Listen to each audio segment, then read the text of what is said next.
Hello everyone, I'm Janine and you are in my kitchen. Today, a lovely subscriber asked me a few weeks ago around Christmas time to share my stuffed shells recipe because what I had done was I made them, Vinny had some in a short and I did a short about them, but I never cooked them on camera and I never gave the recipe.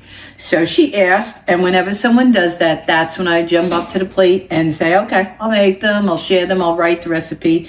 I'm going to do all three for this one today because I have all the ingredients. And I was telling you guys, this is because Christmas, this giant, they will buy one, get one. This is a 2-pound container of ricotta. And I already made 2 batches of ziti and shells. Honey loves them so much. I wanted lasagna, but he wants more shells. So it's ideal to show this subscriber and anybody who's interested.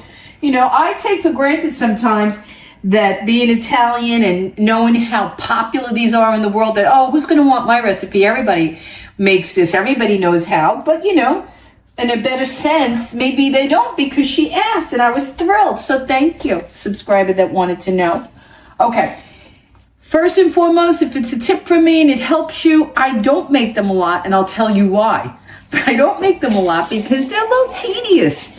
What I mean by that is every time I made them as a young girl and as an old grandma as well, if you cook them too long and you don't watch them, they tend to crack easily.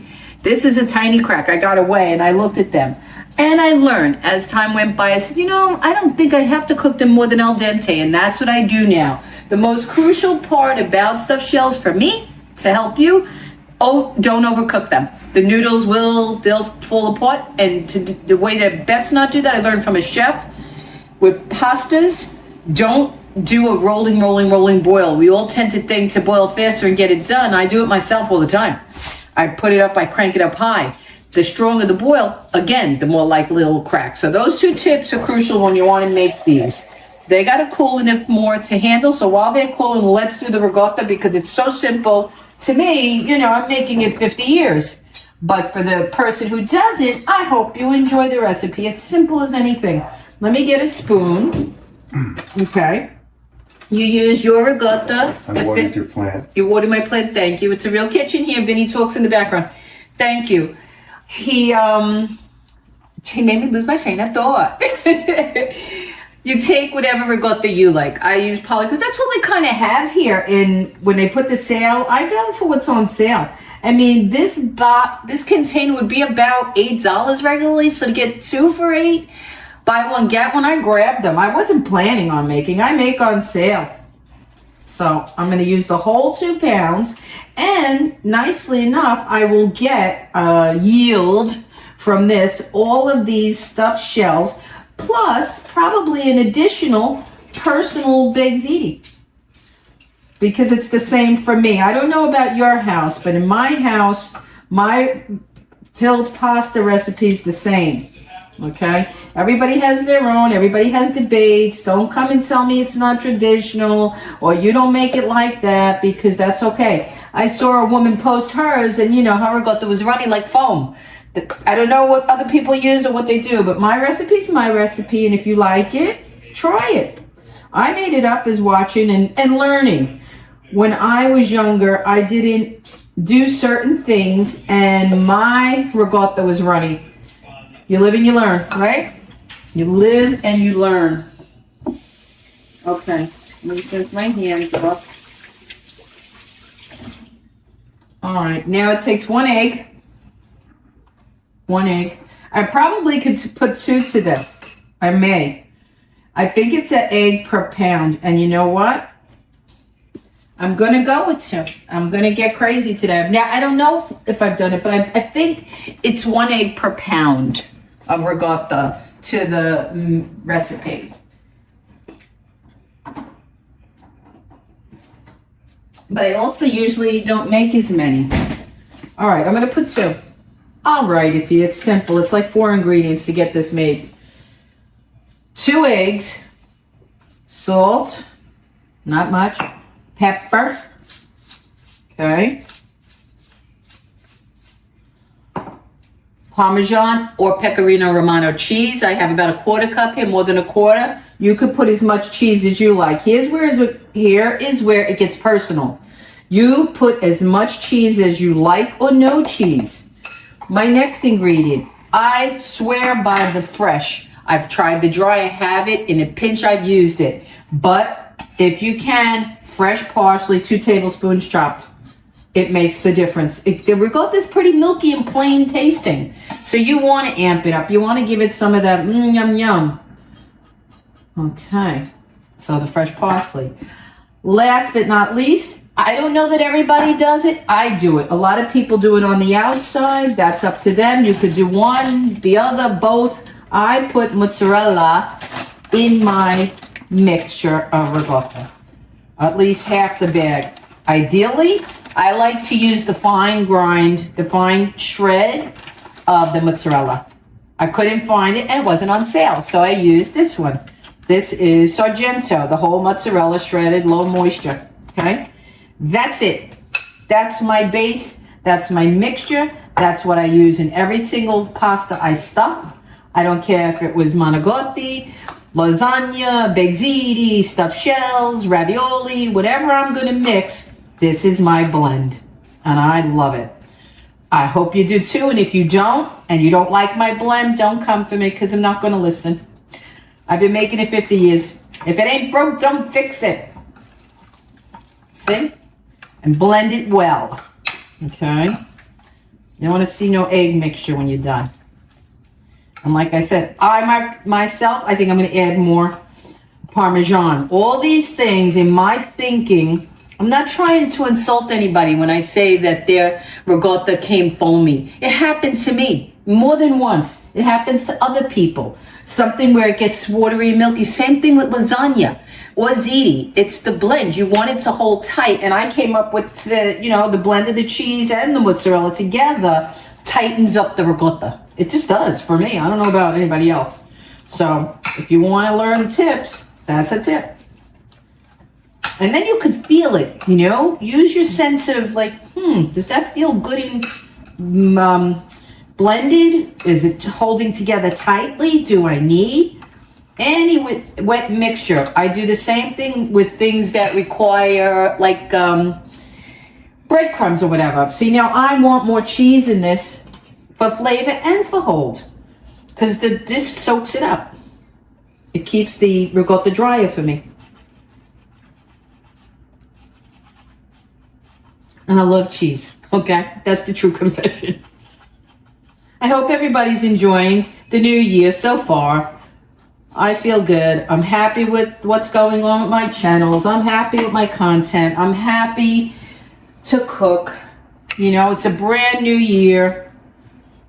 I hope to meet more positive viewers that, no more people with negative comments. That's just terrible. I'm glad last year's over. Very happy. Okay, see?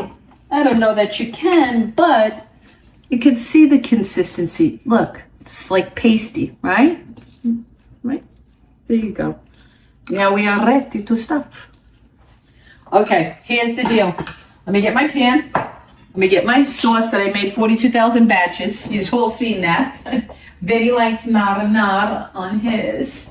And we had a little bit left over. What is this? What is this one here? And we have the container. Oh, is that a little bit with the sausage in it left? Maybe. Okay. I always have sauce in the house everywhere, all over the place. You've seen me make my batches. Now we're going to get a glass tray, any size, whatever. It depends on the amount you're making, however many you're making. You line the bottom, put some marinara. Put enough, because this is what steams and cooks through the shells, because you didn't make them soggy. You made them al dente, so you want them to steam up a little bit more, a little bit softer. You want them to swell a bit, and they will.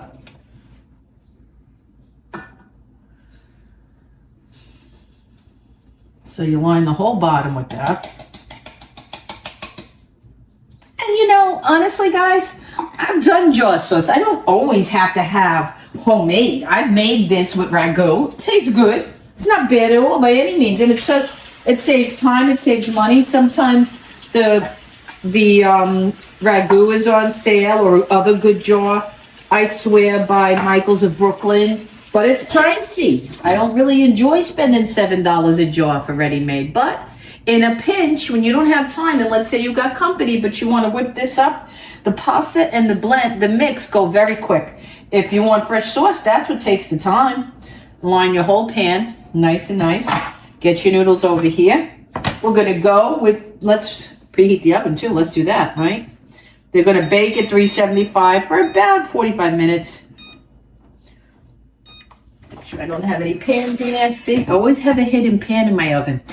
And then I start smelling metal burning. Okay.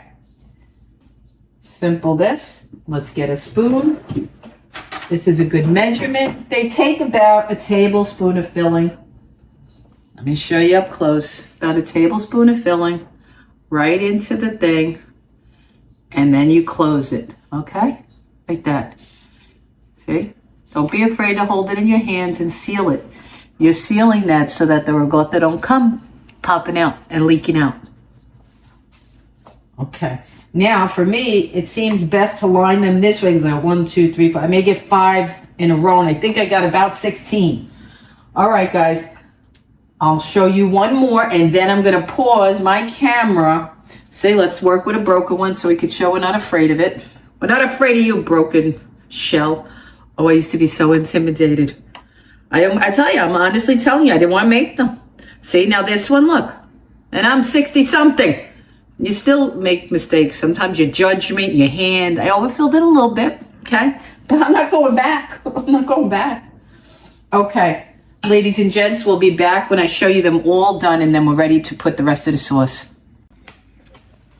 Okay, guys, I'm back. They're all in their pans with their sauce. So that's all you do. Once you fill them, you put sauce on top. I had a whole other tray. We yielded 23. Okay, this is with the leftover sauce from the sauce with the sausage. And I got bolognese because I have a big enough batch left over of the ricotta to make a half batch of baked ziti with bolognese. So I'm going to add that to all this. But now when you put the sauce, all you do is add on your mozzarella to the top. Okay. Again, I don't know that everybody does this. I've seen people do stuffed shells without putting mozzarella on the top. It's a preference thing, I guess. I've always had it. I've always enjoyed it this way. But to each his own. You do you. What you like. Okay. And I have a whole other bag of cheese for the ziti, which is good. And I have plenty of sauce, a whole container of bolognese. That's why I love to batch make my sauce, because when I want to do these kind of dishes, I just go to the freezer, defrost some sauce, and you got a fresh meal. But like I said, no snob here. I do jar too. I do the jar sauce. Sometimes I'm in the mood for baked ziti fast. All right, now I like to also put some Parmesan on top, or locatelli, as I love, pecorino, a little more flavor. Now I'm going to cover them with aluminum foil. I'm going to bake them in an oven at 375 for like 35, 45 minutes. Check them for doneness and all that good stuff. You know your stove. I can't give you an exact timing. Everybody's stove is different, but I'm going to cover them. I have my oven preheated. I'm going to put 2 pieces of foil on each. Bake them. While they're baking, I already have water boiling. Stove is at temp. I already have water boiling for the baked ziti. And then at the end, I'll show you the finale of the 3 from 2 pounds of ricotta on sale. Okay, guys, they're all done. I completed 3. Oh, don't let me burn myself. I completed 3 trays of stuffed pastas. We did 2 on the shells. I yielded 23 shells. This was the first batch I made here with the marinara. And this is the second batch, which I mixed the marinara and the sausage sauce. And here I wound up with a full tray of baked ziti with the bolognese sauce. Meat baked ziti. Meat sauce baked ziti. It's still bubbling. This is the last one that just came out of the oven. I'm going to take the camera and show you each one of them. Well, you know what? I'll bring them over because then I have to do a photo shot for the others. I'm going to do a video, so let you guys see it first here at the end, the finale. Let me put that, let me lower this for you guys. Let me lower it. Let me lower it so you can see very clearly what's going on here. And then I'm going to do, sorry for my hand. You know this ain't a workshop here. This is not a professional studio. Okay, this was the first tray of shells. Yummy, yummy, yummy, yummy. These look fabulous. So that's one.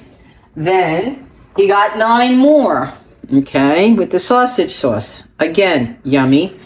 Now, this was just a treat. That is how far, guys, 2 pounds of ricotta went. This is my deep dish. You've seen this before. There you have it, 3 trays.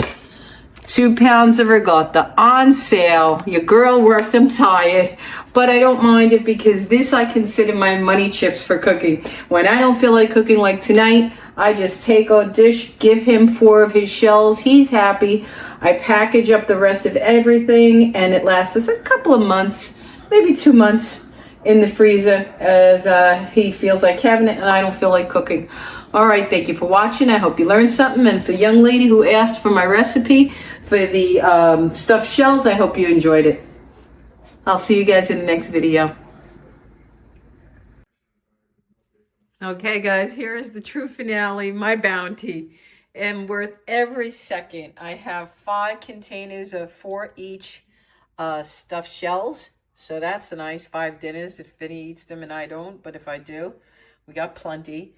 I have 1, 2, 3, 4, 5 trays of ziti. These are a little bit bigger, and these probably my size. Like he'd have one of these, and I'd have this, but it's all good.